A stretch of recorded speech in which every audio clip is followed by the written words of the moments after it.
Monday mornings with Matt and Kevin. Topics that come up around the dinner table will be given the truth treatment with no punches held and no falsehood left standing. Make the world Catholic again. There's so much to talk about, so let's get down to business. Here are Matt and Kevin. Good morning, ladies and gentlemen. Oh, does it feel good to be back in the saddle again with my good buddy, Matt. It's been a long time. It's been good grief, 2 months almost. Matt and I we're like different people now. We're totally different people. I'm really curious to hear what's up with Matt. You know, hopefully I changed my name. Yeah, it changed his name. You know, these days you never know what's going on with people in 2 months. Everything happens so quickly, especially in the U.S., which I just learned since I was there for 6 weeks. It is all so much faster paced than I'm used to, and I wore me out for a while. I think we're still kind of catching up from that. We're going to talk about that a little bit. We're going to have a pretty disjointed show. We haven't done a whole lot of show prep, show planning. We're still kind of getting back into the groove. We're just going to kind of chit chat, talk about a couple of things. We're going to talk about maybe a little bit about my trip to the U.S., but also dive into a bit of Benedict XVI and his recent passing and a few kind of strange things to come from that. And Matt's going to kind of talk about a few recent comeuppances as well. But I guess first, Matt, what's up? How you doing? It's been a while. Yeah, it has been a while. I was thinking about the last time we've done this and what our conversation was, and I think we were waiting on the election results. Right. I think that was kind of the last time we were together. So obviously, that fun vote for Speaker of the House was really chaotic on the floor. I'm not sure how much you caught of that, but yeah. So I mean, a few months have gone by, Christmas, New Year's, and a few things that came up that happened with me that I wanted to share. And why don't we start, Kevin? I know you and your wife and your kids, you all flew back here to the US, and you said that the pace was very different. So even though you were with your family and your many brothers, sisters, however many of you there are. 9. What was 9? That's amazing. How did you spend your time? What were some of the things you did while you were here and missing Germany? I guess people probably aren't too interested in the day to day, but I can tell you a couple of things that are pretty interesting that I noticed. Sure. And really the first one, which I already knew, but it really struck home again, was just how much faster it is in the US. And it's something that I really highly recommend for people in the United States to visit Europe, because it's really going to open your eyes a bit to just kind of a different way of life. And it's not necessarily better. I'm not saying it's better. I'm not saying the US is worse. I'm just saying it's different. And the US is so go, go, go, go, go. And an example, when you go to a restaurant, you sit down and you place your order. And if you don't have that food within 15 minutes, you're calling for a manager. You're like, hey, what's going on? Where's our food? And it's really different. I mean, in Germany, or I think Europe in general, Italy especially. I mean, you go and you order your food, you sit and you have a beer or a wine or 2 or 3, and then the food comes and it comes later. But it's just not a problem, because the entire experience at the restaurant, your eating experience is literally, you expect it to take longer. In the US, everything's kind of rushed.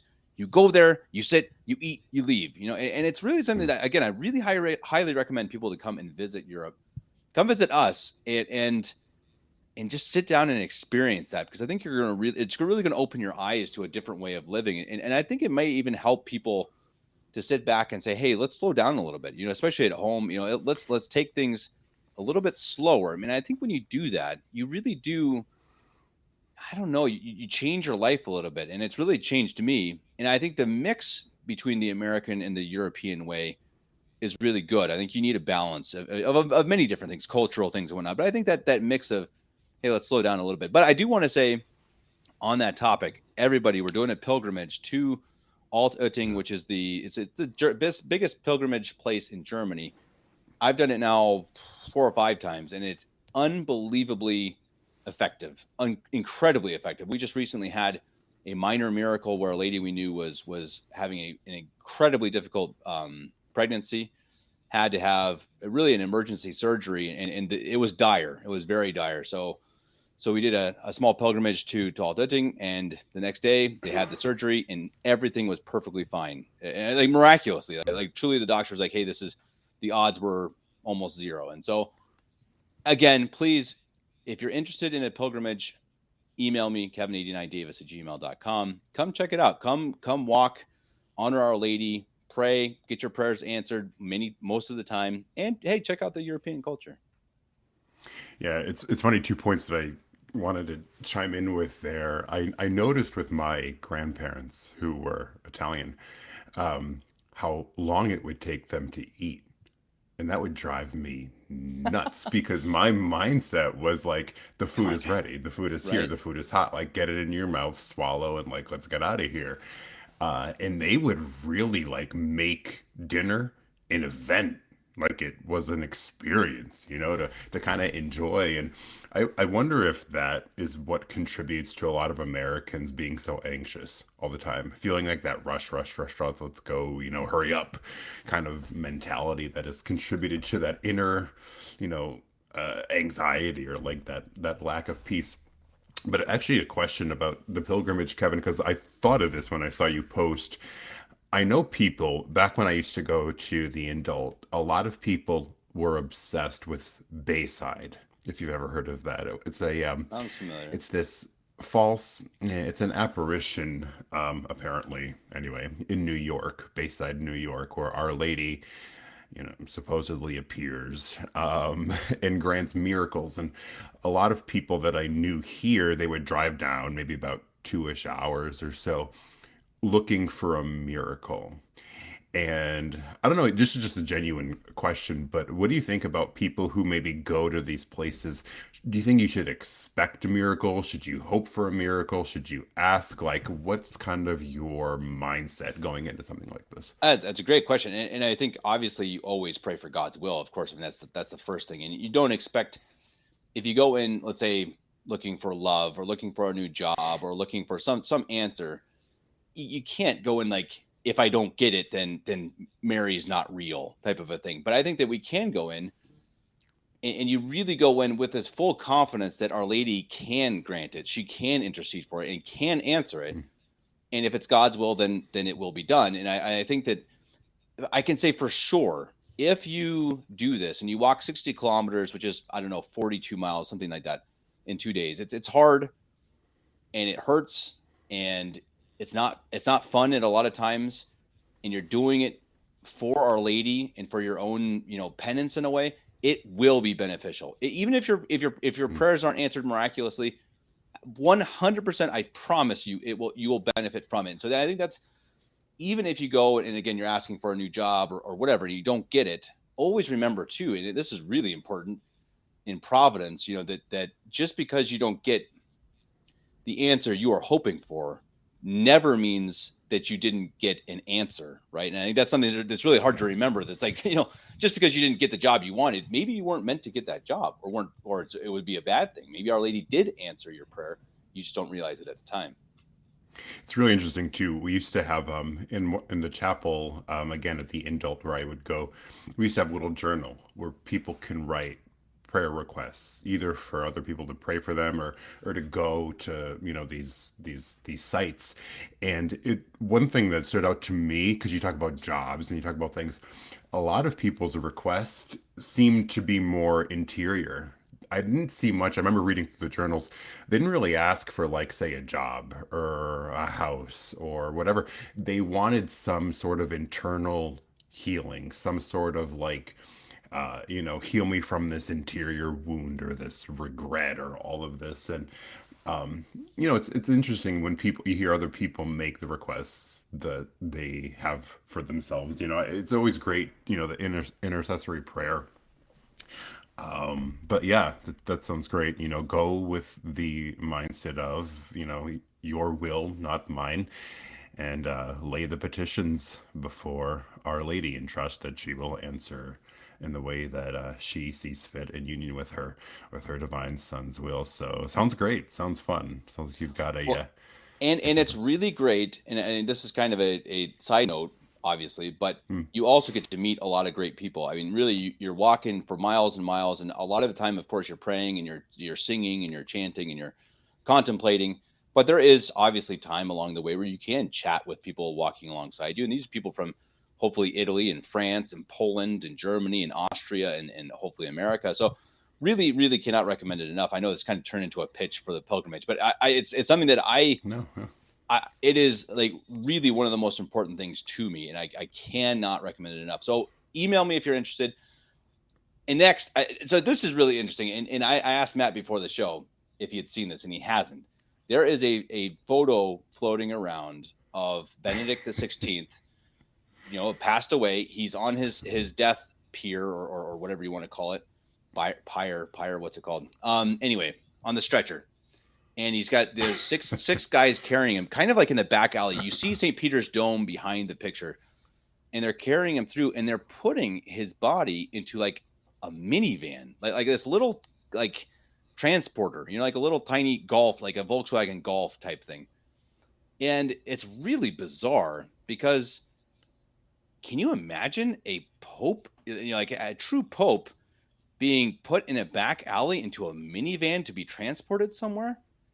Am I going crazy here, or is that one of the most bizarre things you've heard in a long time? It just blows me away. It's like, what is going on here? well, they have an appeal to the ugly all the time, right? So I didn't see this. I didn't know this. I actually didn't pay much attention to the whole event, but I did see the casket, which I was immediately taken aback. My first thing was like, is that what so-called popes get buried in, this wooden box? I figured it would be something a bit more elaborate, but hearing that, it made me think like, did Francis not have a good relationship with Benedict? Was this like a little slap across the face, or does he Right? just have this incessant draw to the hideous, to the ugly, to anything with he hates pomp and circumstance. It seems like anything that you could bring it down to the most basic. He probably thought he was doing something humble. I don't know.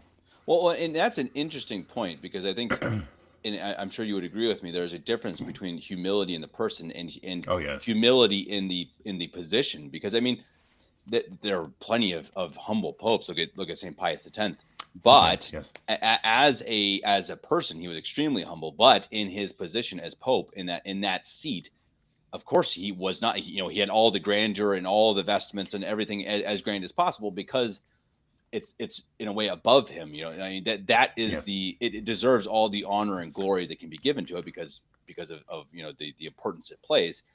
And I think again, you see though that since Vatican II, that's all gone. Of course, that the pomp and circumstance of the papacy is gone with collegiality. He's just one of the bishops. He's the top bishop. So who really cares? If you're gonna rather than have him paraded. I don't know if paraded is the right word, but look at the Queen of England. I'd say paraded, right? Really in honor and Yes. pomp and circumstance, and marched with thousands of people behind her. How on earth do you go from that to a man who's supposedly the Pope being stuffed into the back of a minivan? It's just bizarre. It just shows you again that the whole thing it stinks. The entire thing since 1962, it stinks. Mm, mm. Yeah, But and just a quick point. I love this about Pius X was that there's probably not a pope of recent memory here who wore the papal vestments like he did. You've probably seen some of the pictures where he's got these glorious tiaras and copes and just beautiful vestments, and he hated it. He actually, there's a quote, and I guess how reliable are some of these things, but apparently when some of the brothers or whoever who would dress him, he would comment like, "Oh, look how they dress me! Like, look at what I'm doing." He often said, "I was born poor. I wish to live poor." And here he is, decorated in gold, but he did it, as you said, not for himself, but to elevate the chair. He knew and he understood. I don't know if there's a pope of recent memory either who loved the papacy more than Pius the 10th. He even, as Bishop Sardo, wrote about it, which I believe was during Leo the 13th's reign. But he had such a love and an admiration for the glorious papacy that I think once he took it, he sought to do all in his power to elevate it to this beautiful, chair that it truly is. And that was the act of humility with him, because he denied himself. He denied what comforted him to honor Christ. and And that unlike Francis with these, I can't wear the red shoes.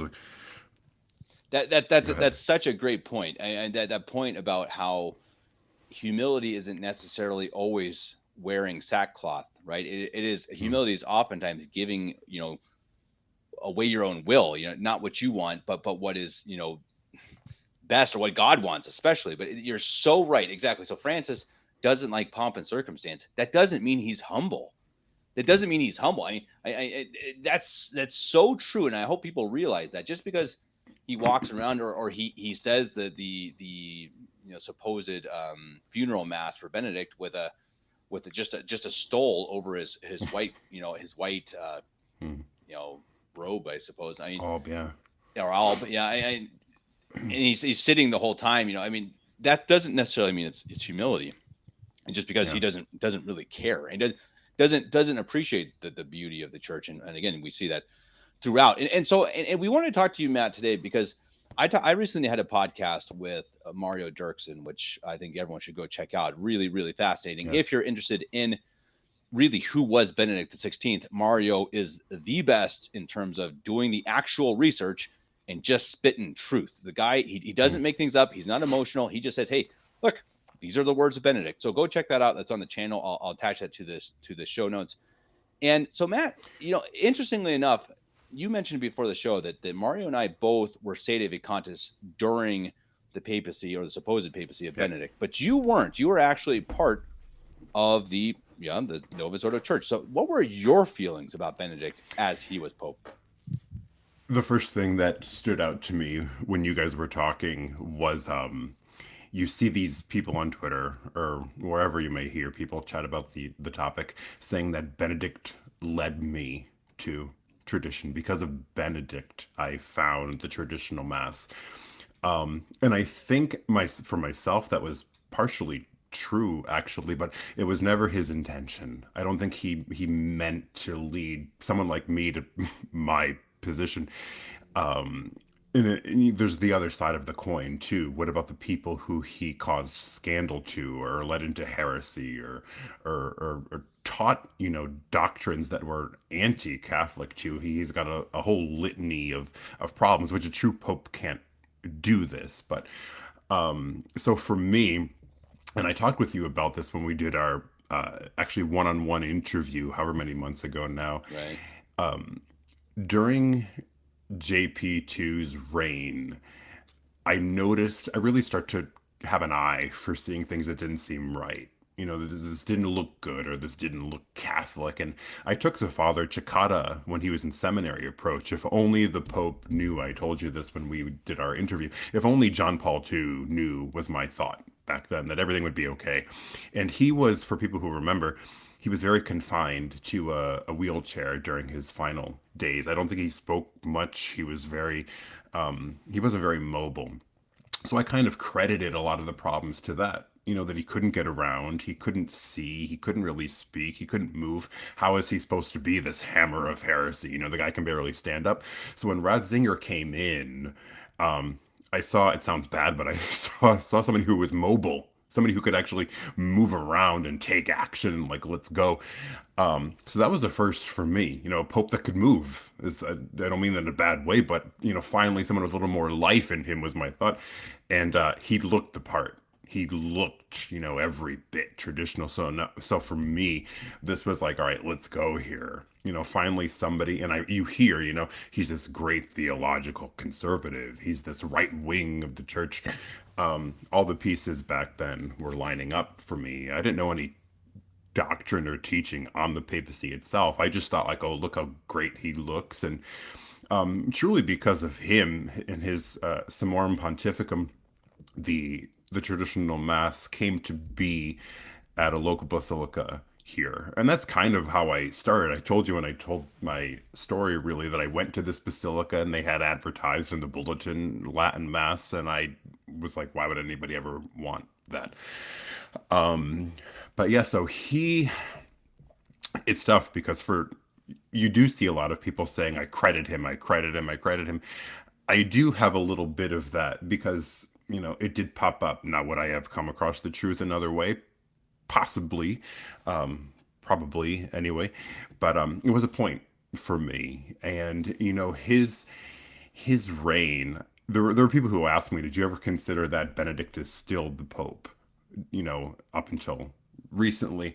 And no, I never thought that, because I never thought he wasn't the Pope. I never thought originally on, I never thought that Francis wasn't the Pope. Actually thought Francis was some conservative that was just simply misrepresented by the media. I thought as time went by, he would be vindicated. People would be, you know, c- catching on to the fact that hey, the media is kind of twisting his words and all of that. So I never doubted anything like that. But I remember even telling people during Benedict's reign, because I started to work a little part-time job at a local church, and they all loved John Paul II, as everybody did back then, which is why I said this to you before, but ultramontanism. Do you know how people adored everything that John Paul II did back then? But I loved Benedict for what I thought he brought. And it wasn't until I researched, wasn't until I dug into topics where I was like, you know what? He's not what I thought. And that makes him, as I've tweeted, much more dangerous than Francis. Francis is the obvious clown. But Benedict was very sly.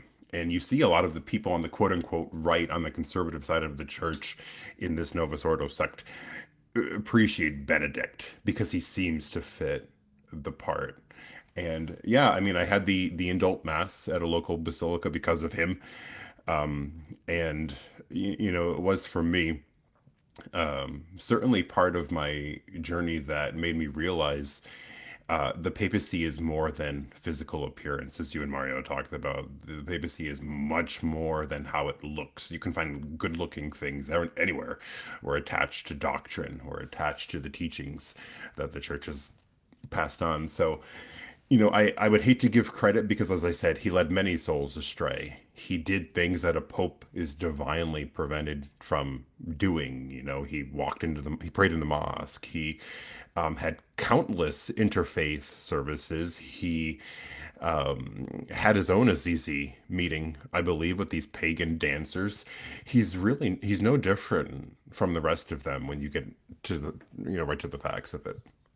No, right, exactly. And as you said, he kind of brought back the Latin Mass, but I mean, who knows, right? I mean, and you can't judge someone's inner, person or what their actual intentions were. So I wouldn't try, but you do have to kind of wonder, that he did as a quote unquote pope, he did become much more resplendent and wore all the proper vestments and stuff. But it's strange because during Vatican II or shortly after, the guy was wearing a suit coat, and so Yes. he was one of the first to go extremely liberal in terms of just how he dressed. So why did that change? Now, did he actually have a change of heart? Sure, could be. I don't know. I'm not saying he didn't, but it's interesting. And the whole thing is interesting with the Latin Mass too, because it's like, okay, did he really have a change of heart in that, or is he just trying to, control the opposition? Because at that time, the quote unquote Catholic Church had shrunk so badly that they had to start saying, wow, we've got to stop losing people.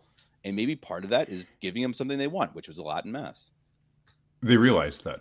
They totally realized that. And not that, local conversations represent the majority, but I remember people that I was around at the time saying, I was going SSPX.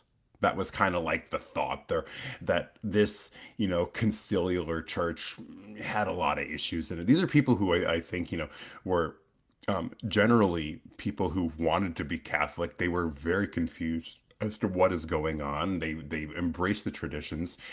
And, John Paul II didn't do much to help it. He was charismatic.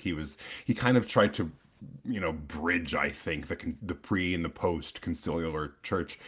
But people realized they weren't getting the Catholicism of their youth. And I think, like I said, the consensus locally here, anyway, from people that I spoke with at that time, the SSPX was kind of the answer. And I think Benedict, they recognized this, which is why the plan was, they wanted to implement the reforms, but insert Ratzinger to kind of throw that net to bring them back. And it worked.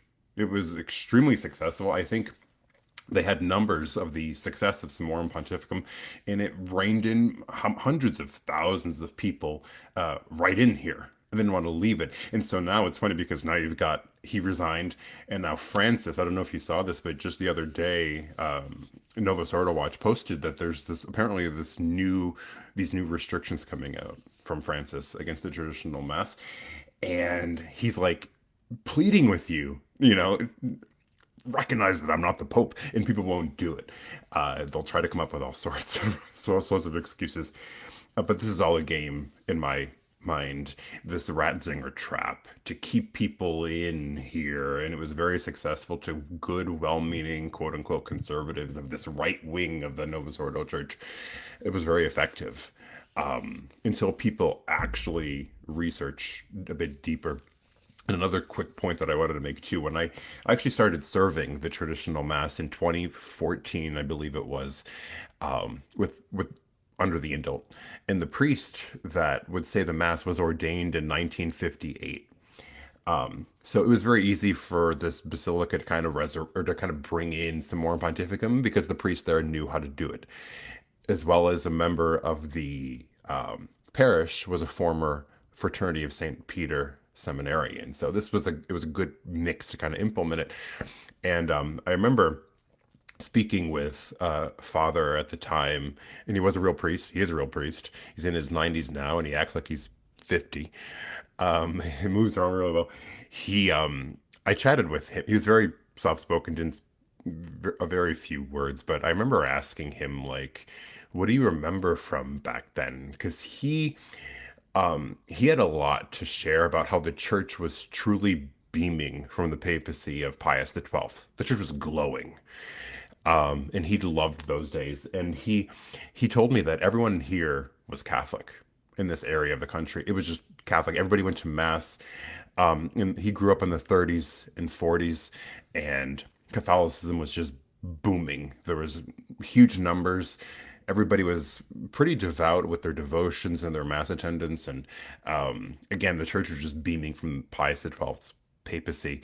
And he told me, he's like, we're not going back. Now, this was far before I ever would have considered or even thought of the word sedevacantism, but he told me that we're not going back. Those days of the church are long gone. And it made him sad. And it used to shock me because when I would serve with him, he had the canon of the mass like memorized. He would tell me to flip the page. We would do high mass, so I would MC it oftentimes. He would tell me to flip the page before he was halfway done with the missal itself, and he had it all up here. And he told me in those days, priests were kind of ingrained with such a love for the mass that they dedicated everything to it. They put their whole heart into the mass. And how you don't really see that in the new mass at all. I mean, do you think you see these men putting their heart and soul into the Novus Ordo playtime show? You don't see it.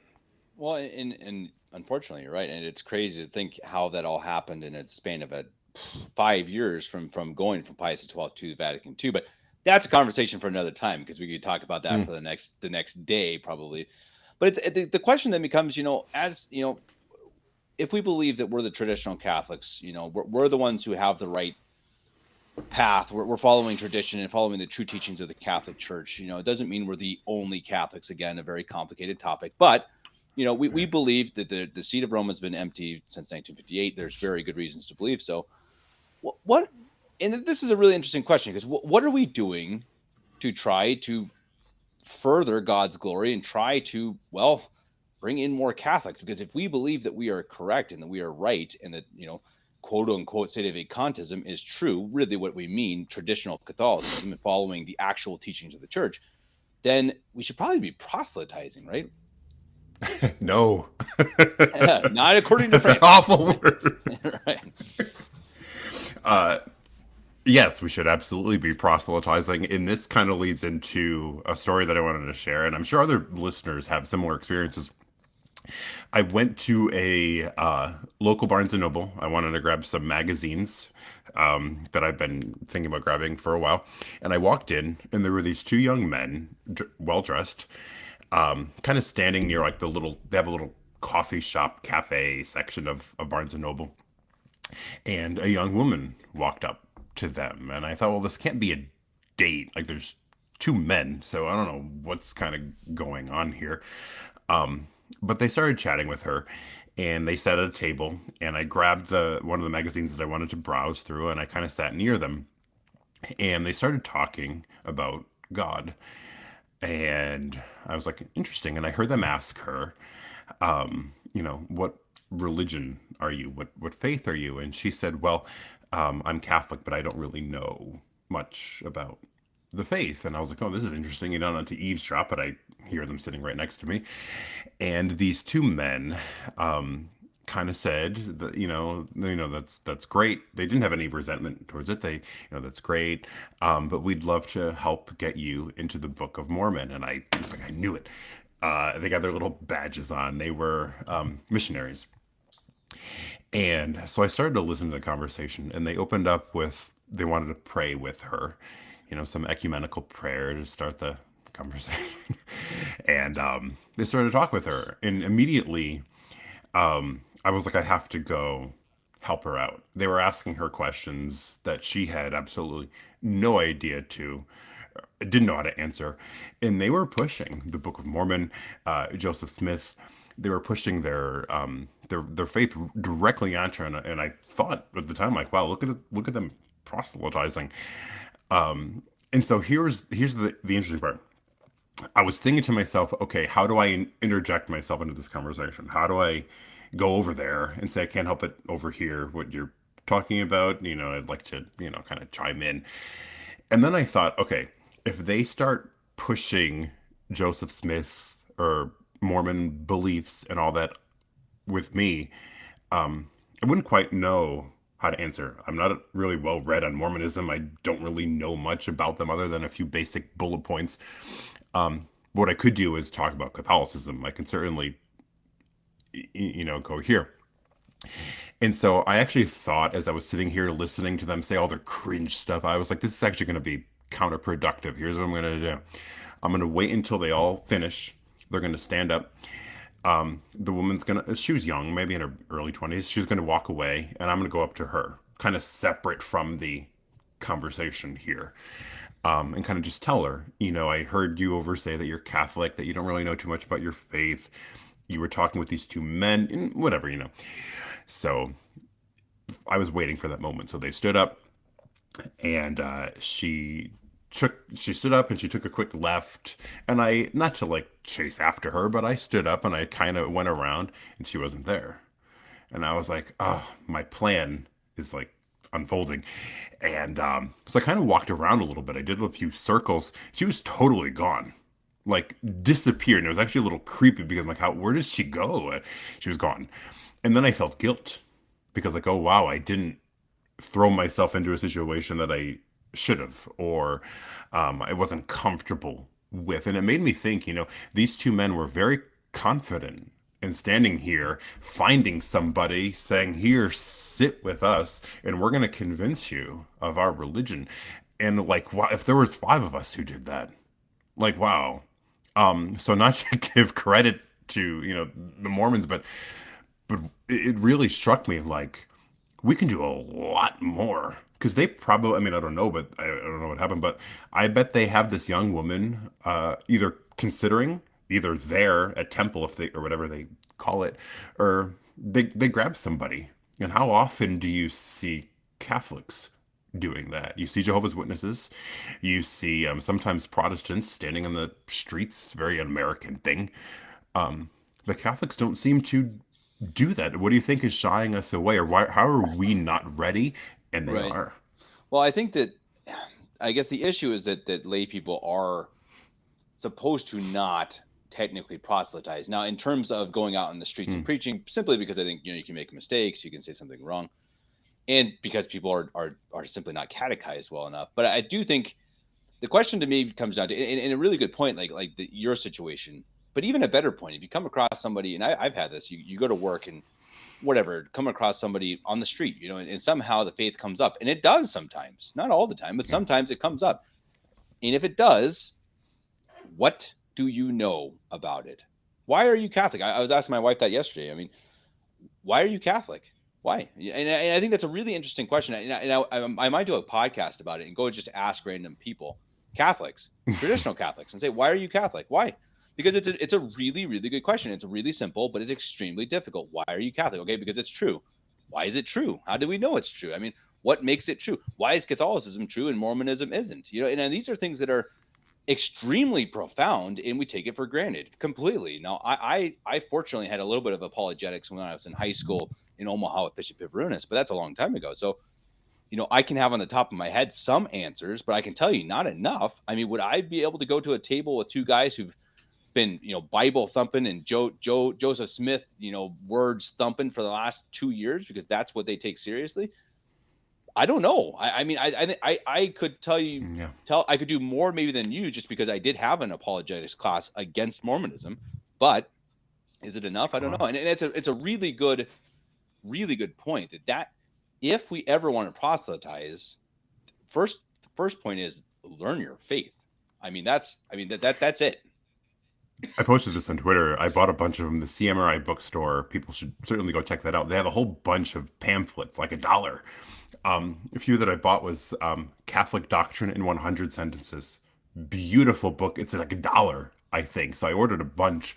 I have them. I absolutely invite people to check that out because they're very basic pillars. They start with who is God, who is Christ, who is the Holy Spirit, what is the church, how do I know the church is true, what are the sacraments, just really nicely lays it out. That is a really good defense. And I think even taking these little booklets and maybe passing them around, putting them in mailboxes, whatever, I think people should really check this out. It's, again, CMRI's website, their store. You could buy tons of these pamphlets they have and just really use them as a great resource. And so I would invite people to do that. I think that's something that they should certainly check out. And yeah, what do you think, Kev? No, totally. Sorry, I'm making faces at you here. I'm trying to plug in my computer, and some lady starts talking to me all of a sudden. But no, you're totally right, and I think that is absolutely where you have to start. And I think that, again, these things come up more than you realize, and I think that if you're ready for it, because I could think about it this way. Again, if you have one person in your life, one chance where someone comes up to you in that moment, you are the person who could affect their faith. You could affect their eternal salvation or damnation. And the grace is given to them and to you in that moment for you to be that possible flip of the switch. And you have the chance to do something. Can you or can you not? And again, I'm not saying I can't. I mean, I don't mean, hey guys, I've done this and you haven't at all. I truly don't. I totally have to learn more catechism. And we are actually just about to start a new series on Catholic Family Podcast for apologetics. We're going to start with Protestantism. I've already got a few priests on board. We're going to study exactly how do we, fight against Protestants? How do we say, nope, Catholicism is true, Protestantism is false? That is coming on Catholic Family Podcast because that is so important. And you're totally right, Matt, that these things matter. Go and buy some of these pamphlets. Learn your faith. Learn the basics. Go get My Catholic Faith. Go get the Baltimore Catechism. Learn the basics, because you may have learned them in third grade, but that was what, for me, that was, 30 years ago, 25 years ago. So it's, that's a long time. And so, so it's crazy. You start teaching your own kids and it's like, hey, what are the gifts of the Holy Ghost? Pool, it's sad because, okay, these are the basics of our faith and we should know them and brush up on them. So definitely agree with you, Matt. That is really important. And I don't know, back to the proselytism, I don't know. It's a good thing to ask a priest, what should we do? Let's say we are ready. We've studied, we've learned our apologetics. We're ready. We're on fire. We're ready to go. What should we do? Honestly, I would totally ask a priest, because I think that's a difficult question, because the church, back when the church, was, fully the church, lay people were not supposed to do that. So I would be careful with it. I wouldn't go out on a soapbox, but I am all 100% for going and putting something in mailbox and saying, hey, here's mass. Here's where mass is. Here's a pamphlet for the faith. I mean, that I think is totally fine, because it's not my words. It's the words of the church or the words of the priest. People should put into Google. I think a lot of more so sedevacantans listen to us anyway, but if you're not, put into Google the 1949 decree on ecumenism under Pius XII. If you read that, you will see clear as day that the church would never speak like this now. It's not that long. But basically at the time, this was in the 40s, um, the ecumenical movement outside of the church was making its rounds, right? People, I think we started becoming a bit more global with the invention of maybe airplane, just certain reasons. And they went to the Catholic Church, these ecumenist groups, obviously, and they wanted people, to engage in this kind of conversation. And Pius XII was like, no, the unity you're looking for is here. So you either, convert to Catholicism, or, we're not taking part in this here. Or whatever. He was very clear. I just paraphrased very briefly there. Those weren't his exact words, but it's like, wow, you see crystal clear, true ecumenism in the church. And then he does lay out, it's towards the bottom of the document, what the laity can do. Which is why, I don't think that, there's these debates, Peter Diamond, Jeff Kassman, the laity shouldn't be jumping into these things. Because even if you're very well read, because who am I to sit here in front of an audience? You and I were having a conversation, but who am I to sit here and debate in front of an audience? What if I misspeak on anything? I could be culpable for this. So he does, he lays it out very clearly. If you wanted to engage in any sort of proselytism or debate at all, you had to get your bishop's permission, and he had to vet you to make sure that you were somebody who was capable of doing this. So we do have to be careful. But that 1949 document on ecumenism under the office of Pius XII, again, as it was, all things were back then, beautifully Catholic. Something people should definitely check out.